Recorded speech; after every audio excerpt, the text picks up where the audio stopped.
That's really what it's all about. Staying in somebody's head conversation. Like, you don't never want to get somebody too much, because then once they feel like they know you all the way, that's when they stop. You know what I'm saying? You want somebody to keep like, damn, what is it to him? Like, what's to that man? Like, I'm still trying to figure him out. You still gotta, you know what I'm saying? You still gonna try to figure it out until you try. You ain't never gonna figure it all the way out. So you gonna keep in tune. You gonna stay in tune. For sure. I remember maybe a couple of years ago that somebody told me that basically like Uno got shot. Right. Was that, when you look back at that, was that a really sort of fundamental changing point that like forced you to really think about what you were doing and where you were at in your life? Oh hell yeah. Of course, anybody who that happened to, like, especially when you feel like it's somebody close, you know what I'm saying? Or regardless, it's like, you gotta just check your surroundings. Like, you gotta make sure niggas is really here for you. You know what I'm saying? Like, you can't just you can't think of everybody, bro. Like, realistically. That's why, you know, growing up, you see them demographics to be like 9th grade, all the fans, 10th grade, less fans, 11th grade, 3 friends, 12th grade, no friends. That's really how it be, like, you know what I'm saying? You just got it. Because the more you people really here for you, the more you see, like, what's really going on. And that's what I had to learn. God. Do you feel like you started I don't follow niggas like that. You start moving around a lot different because of that?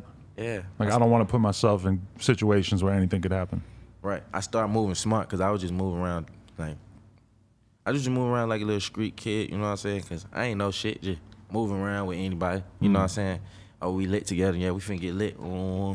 But as you grow older, you understand that ain't the way, you know what I'm saying? You gotta stay on you gotta focus on you so you can get some money, you know what I'm saying? You ain't gonna be getting no money with just having fun every day with everybody. You gotta harness on yourself, you know what I'm saying? Yeah. And the people who really fuck with you for you, that's gonna help you achieve that. That's what you got for it. Especially as you become successful, all of a sudden you just become more and more of a target, more and more bad shit that could happen to you that wouldn't happen to a random person. Yeah, and I spoke a lot about that in my album.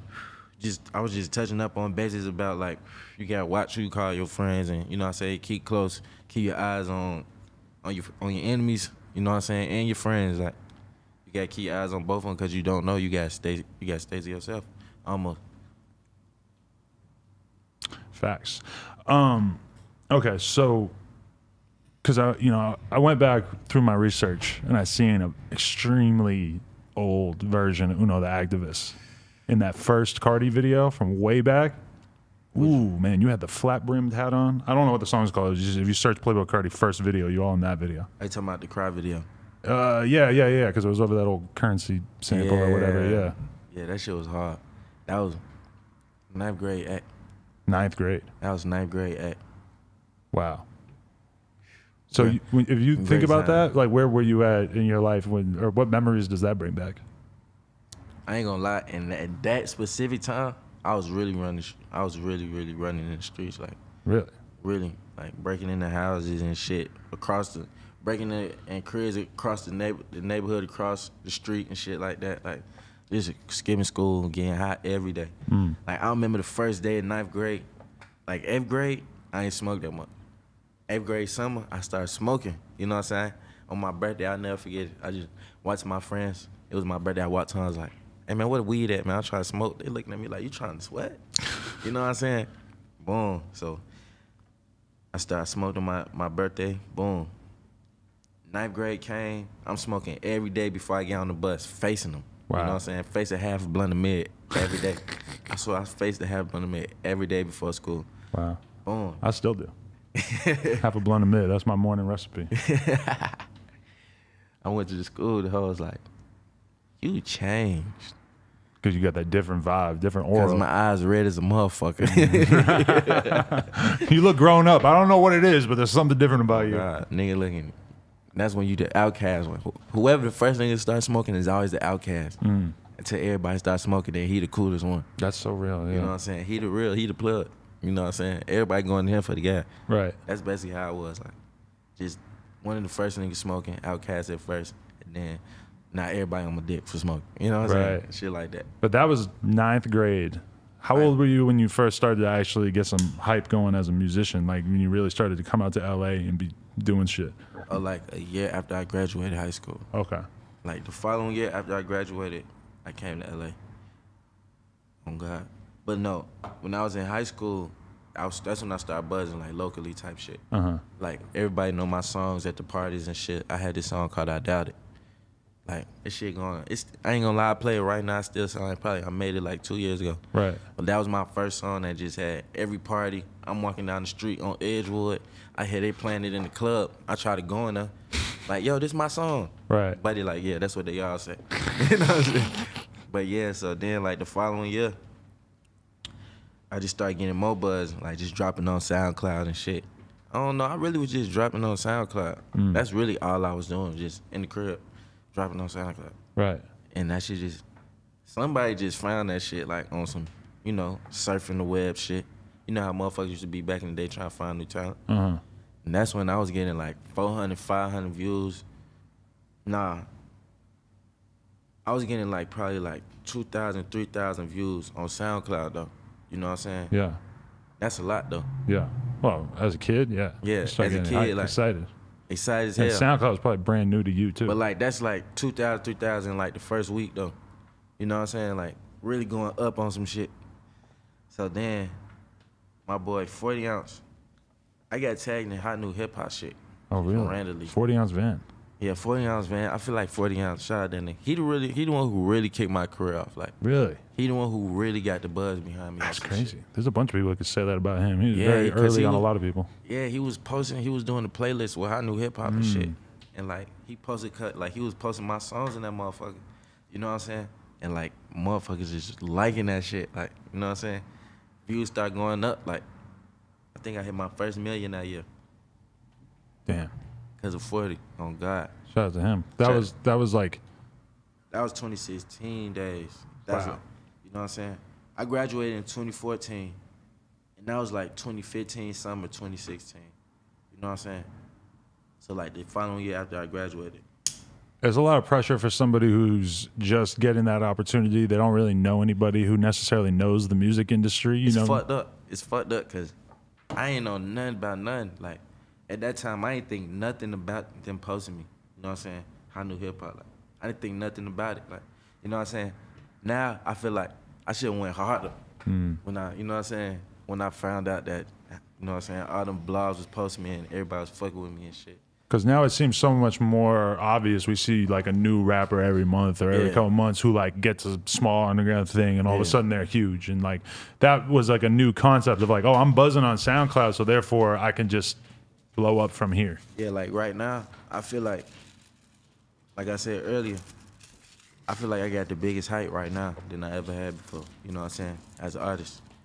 Even though it was a big hype back then, it really wasn't no hype. You know what I'm saying? Like, people talk about it now like, yeah, it was a hype. Because they remember, like, you know what I'm saying? But they ain't really go hard as it for back then. Like, they didn't appreciate it at the time. Right. They appreciate it over time. You know what I'm saying? But, like, now, it's like they kind of appreciate it immediately almost when I drop it. You know what I'm saying? I feel it. Yeah, because, I mean, do you feel... Because you waited a couple of years after you originally started buzzing to sign. Yeah. I actually signed in 2017. Oh, so 2017, a little earlier than... I never really told nobody I signed. This is the first time I ever in an interview said I signed. Oh, really? Literally. To Republic? Yeah. Right. It's the first time I really just ever came out and said I was signed to somebody. Did you always want to keep that under wraps? Did you want to be low-key about it because you felt like people would view it in a certain way? I mean, yeah, no, in a sense. Because it's like, I signed to Republic, but it's not like I was signed to them on some, yeah, he's going to be the focus. You know what I'm saying? Type shit. Like, he's the focus of the label type shit. You know what I'm saying? I ain't signing no shit like that almost. So it's just like, we just kept it on the low. Because I was still almost independent in a sense with it. You know what I'm saying? Still got to do my own, get my own marketing buzz and shit and all that. Basically. That's interesting because, like... Essentially, it's just like a distribution deal almost. The fans think like, oh, somebody signs, that means that they're going to get gigantic and the label's going to make them gigantic. So then, like, that really increases the pressure that the fans are going to put on you. See, motherfucker might sign for a whole bunch of money, like millions of dollars, but they really owed all that shit. You know what I'm saying? The less you sign for is really the better because you can pay that shit right back. And then now you just free in that motherfucker. You know what I'm saying? And yeah, it's time to renegotiate. You know what I'm saying? You got leverage type shit. They ever try to get you to do anything that you thought was kind of goofy? Of course, but that's what every label gonna do. Right. You know what I'm saying? But was it like a lot of pressure? Like I know some people like the label really pushing them to do some weird ass shit. Nah, not like, and weird as what? Like what you talking about? I don't know, like do a song with this weird ass person, wear a dress in the video. I don't know, wear a garbage bag in the video. I don't know. That's when motherfuckers be signing for them big ass budgets and like they gotta do all that because like you signed them for this and you gotta do whatever the fuck we want you to do. I ain't do all that. You know what I'm saying? We got it calm there. You know what I'm saying? Cool little bullying. We bullying. Nice. Put out my music. That's it. That's good. What when did Fawny come into the picture, and what's the status of you guys' relationship these days? That's one thing that the fans really want answers on. I really should put that boy on my album, but it's like we so much of friends that we don't even. You don't even think about it like that. Like it's not necessary. It ain't really necessary. We don't get, man. But man, that man just walked in my crib one day actually. Like I was standing at this shit called Westmar Loft. You know what I'm saying? Ruby Rose is actually standing there. She was standing on the floor. Top of my shit. Oh, you dated Ruby Rose back in the day? Is that what you're trying to tell us? Nah. Trying to get him real quick. Hey, but nah, on some real shit. Shout out Ruby. Yeah. But that nigga just knocked on my door one day. You know what I'm saying? That's how I met him. That's how I met a lot of people though. It was like on some pretty proud shit. Was this the trap house of sorts? People pulling up because you had something available? No. I honestly don't know why.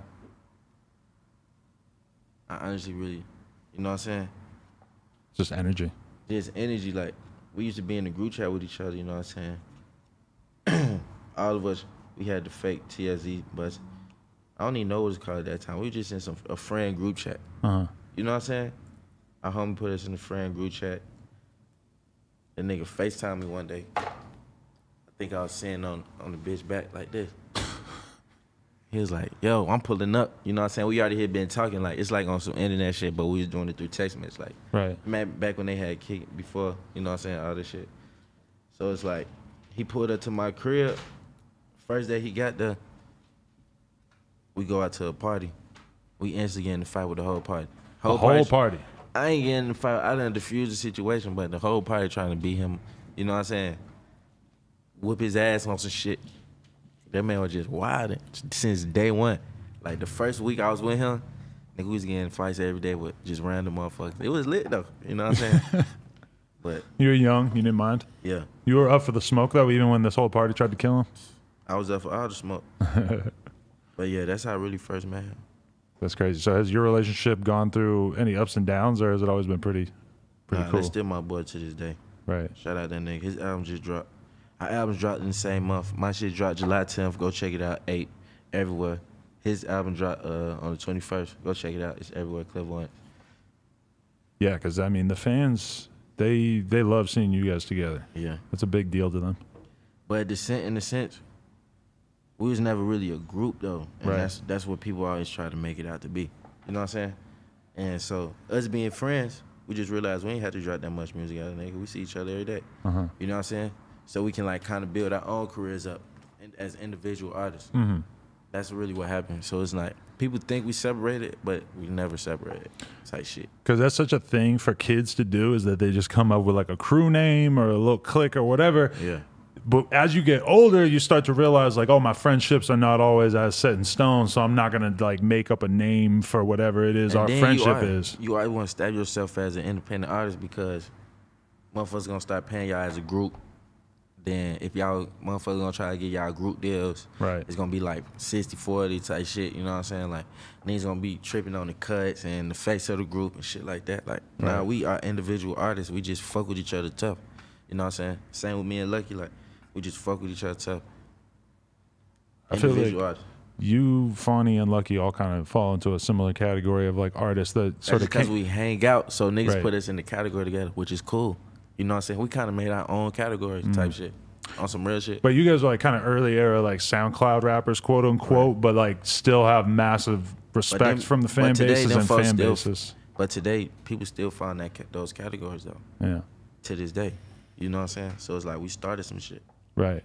Another classic interview in the books. If you guys enjoyed this, make sure you like, comment, and subscribe, and head on over to nojumper.com to support. Appreciate y'all.